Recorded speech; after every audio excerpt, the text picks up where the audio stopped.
अस्सलाम वालेकुम रहमतुल्लाहि व बरकातुहू। उम्मीद है कि सलाम का जवाब आप कमेंट में ज़रूर देंगे। आप अरखम एकेडमी की तमाम सरगर्मियों से अपडेट रहने के लिए टेलीग्राम पर हमारे साथ जुड़ सकते हैं, जिसका लिंक इस वीडियो के डिस्क्रिप्शन में दिया गया है। आइए शुरू करते हैं। पहला सवाल है सबक नंबर 21 जमात पंजुम, काम में मसरूफ़ हमारे अंदरूनी आज़ा से। सवाल इस तरह से है, सदरी और शिकमी जौफ के दरमियान लचकदार पर्दे जैसा अज़ू क्या कहलाता है? ऑप्शन ए हिजाब हाजिज, ऑप्शन बी सांस की नाली, ऑप्शन सी फेफड़े और ऑप्शन डी दिल। और इसका सही जवाब है हिजाब हाजिज। सदरी और शिकमी जौफ के दरमियान लचकदार पर्दे जैसा अज़ू हिजाब हाजिज कहलाता है। ये किस तरह काम करता है? हिजाब हाजिज को डायफ्राम भी कहते हैं। आप तस्वीर में देख सकते हैं। हिजाब हाजिज जब नीचे की जानिब सरकता है तब सांस के ज़रिए हवा नाक के रास्ते सांस की नाली और इसकी शाखों से आगे हवा की थैलियों में दाखिल होती है। हिजाब हाजिज, जिसको पर्दा शिकम भी कहा जाता है, जब ऊपर की जानिब सरकता है तो सांस छोड़ने के ज़रिए हवा खारिज होती है। अगला सवाल है, खून में ऑक्सीजन और कार्बन डाइऑक्साइड का लेन देन जिस्म के किस अज़ू में होता है?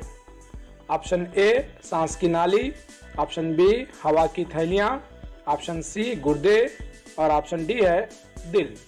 आप चाहें तो सवाल के जवाब को मुंतखब करने के लिए वीडियो को पॉज भी कर सकते हैं।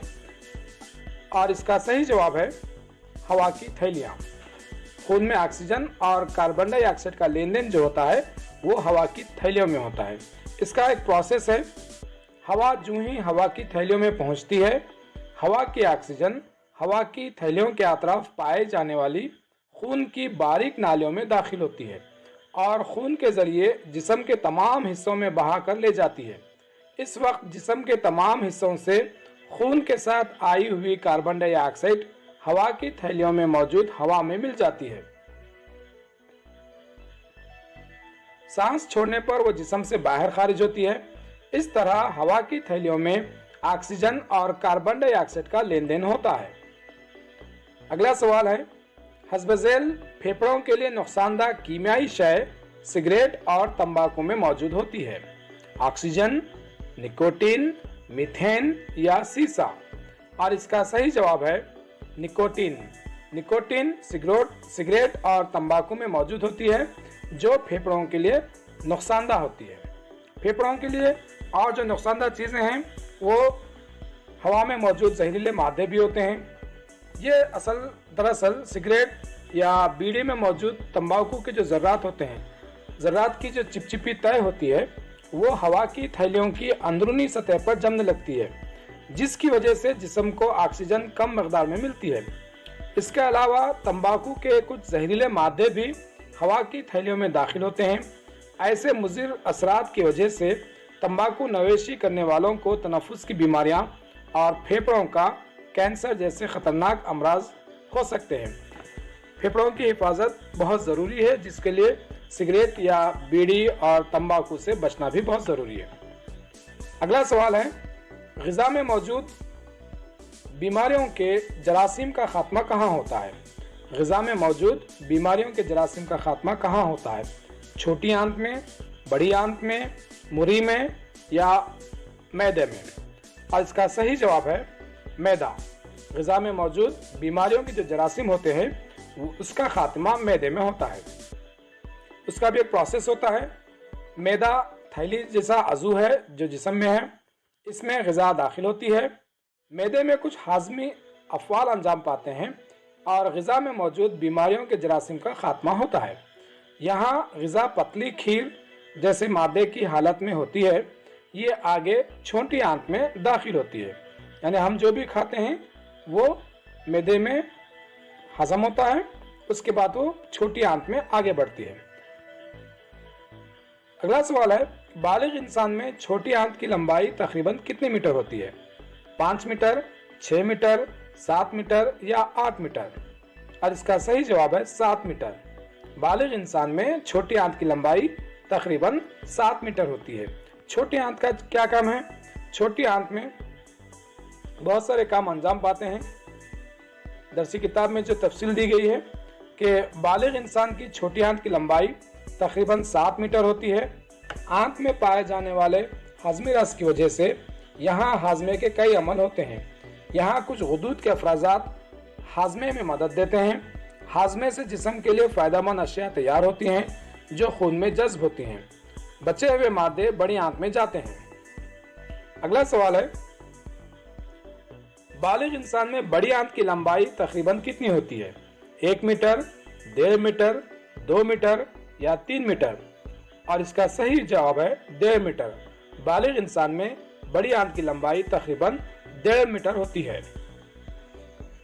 यहाँ पर बचे हुए मादों में मौजूद काफ़ी पानी यहाँ पर जज्ब होता है और बड़ी आंत में फुजला तैयार होता है जो अमवात मुस्तकीम में जमा होता है।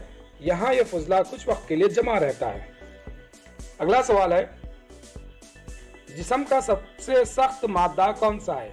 ज़बान, हड्डी, बाल या एनिमल?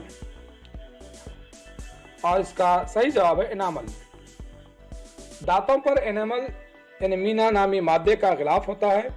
एनामल जिस्म का सबसे सख्त मादा है जिसकी वजह से दांत के अंदरूनी नाजुक हिस्सों की हिफाजत होती है, लेकिन बाकायदगी से दांतों की सफाई ना की जाए तो ये एनामल भी बर्बाद हो जाता है और दांतों को कीड़ा लग जाता है। अगला सवाल है, हस्ब-ए-ज़ैल की वजह से ऑक्सीजन गैस खून में शामिल होती है। हज़मी निज़ाम, इखराजी निज़ाम, तनफ़ुसी निज़ाम या अज़वी निज़ाम? और इसका सही जवाब है तनफ़ुसी निज़ाम। तनफ़ुसी निज़ाम की वजह से ऑक्सीजन गैस खून में शामिल होती है। ये सवाल दरअसल जिस्म में तवन्नाई के दाखिले के से मुताल्लिक़ जो पैराग्राफ है उससे लिया गया है कि जिस्म में तवन्नाई किस तरह आती है। तो पहला जो मरहला है वो ये है कि ऑक्सीजन गैस खून में शामिल हो जाती है। उसके बाद हाजमे के दौरान तैयार होने वाले मादे भी खून में शामिल होते हैं और खून के साथ जिस्म के तमाम हिस्सों तक पहुँचते हैं। उनमें से चंद मादे जिस्म के लिए ईंधन का फेल अंजाम देते हैं। हवा के ऑक्सीजन खून के साथ जिस्म के तमाम हिस्सों में पहुंचते ही यहाँ ऑक्सीजन की मदद से मादों का धीमा एहतराक होता है और जिस्म को तवन्नाई मिलती है। जिस्म के तमाम हिस्सों में पैदा होने वाली यही तवन्नाई जिस्म के तमाम अफ़आल की अंजाम दही के लिए मुफीद साबित होती है। अगला सवाल है, जिस्म में हम आहंगी कायम रखने का काम कौन अंजाम देता है? हज़मी निज़ाम, अज़बी निज़ाम, तनफ़ुसी निज़ाम या दौरान खून का निज़ाम? और इसका सही जवाब है अस्बी निज़ाम। अस्बी निज़ाम जिस्म में हम आहंगी कायम रखने का काम अंजाम देता है। हम आहंगी क्या होती है? दरअसल जिस्म के तमाम किस्म के काम मुनासिब वक्त और मुनासिब अंदाज में अंजाम पाएँ, इसी को हम आहंगी कहते हैं। हम आहंगी कायम रखने का काम दिमाग का होता है।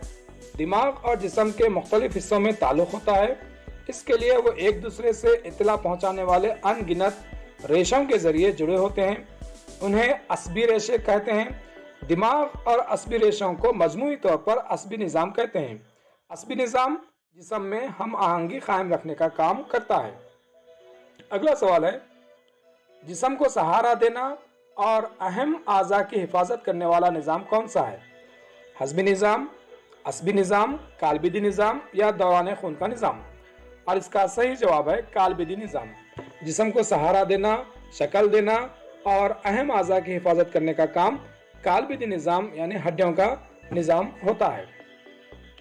इसके अलावा दरसी किताब में कुछ अहम नुकात हैं जिनको याद रखना बहुत ज़रूरी है। उसमें सबसे पहले है, ग़िज़ा के हाज़मे और ग़िज़ाई नाली में ग़िज़ा आगे बढ़ते रहने के लिए काफ़ी मकदार में पानी की ज़रूरत होती है। अगर हम ज़्यादा पानी नहीं पीते हैं तो कब्ज़ की तकलीफ हो सकती है यानी अजाबत सख्त हो जाती है और बाकायदगी से नहीं होती। पानी का बहुत अहम रोल होता है जिस्म के लिए। अगला अहम नुक्ता है, ग़िज़ाई नाली और सांस की नाली के इब्तिदाई सिरे हलक़ में एक दूसरे के करीब होते हैं। निगली हुई ग़िज़ा जब ग़िज़ाई नाली में दाखिल होती है तब सांस की नाली बंद रहती है। जल्दी खाना खाते वक्त ग़िज़ा सांस की नाली में चली जाए तो हमें ठसका लगता है, इसलिए खाना खाते वक्त उजलत ना करें और बात भी ना करें। जिस्म के किसी फेल को मिलकर अंजाम देने वाले अज़ा को मजमूई तौर पर अज़वी निज़ाम कहते हैं। नाक, सांस की नाली, फेफड़े, हिजाब हाजिज मिलकर तनफ़ुसी निज़ाम बनाते हैं। मुंह, मुरी, मैदा, छोटी आंत, बड़ी आंत, अम्वाए मुस्तकीम और मक़द, इस तरह ग़िज़ाई नाली की बैरूनी जानिब पाए जाने वाले चंद गुदूद निज़ाम इन्हिज़ाम में शामिल हैं। ये जो अज़ा हैं, इन तमाम अज़ा को याद रखना बहुत ज़रूरी है जो मुख्तलिफ निज़ाम के तहत आते हैं। तनफ़ुसी निज़ाम, अज़वी निज़ाम, असबी निज़ाम, दौरान खून का निज़ाम, इनमें शामिल अज़ा के नाम आपको याद रखना बहुत ज़रूरी है। जिस्म के तमाम अफ़आल में हम आहंगी रखने का काम असबी निज़ाम करता है। निज़ाम में दौरान खून, कालबिदी निज़ाम, इखराजी निज़ाम वगैरह जिस्म में अपने अफ़आल अंजाम देते रहते हैं। सेहतमंद ज़िंदगी के लिए तमाम अज़वी निज़ामों का अपने अफ़आल बाकायदगी से अंजाम देना ज़रूरी है। अगर आपने यहाँ तक वीडियो देखा है तो ज़रूर आपको वीडियो पसंद आया होगा। उर्दू में इसी तरह के और मज़ीद वीडियोस को तैयार करने के लिए और हौसला बढ़ाने के लिए आपसे गुजारिश है कि आप वीडियो को लाइक ज़रूर करें और अपने दोस्त अहबाब में इसको ज़रूर शेयर करें। और अगर आप पहले नए आए हैं इस चैनल पर तो आपसे गुजारिश है कि चैनल को सब्सक्राइब कर लें।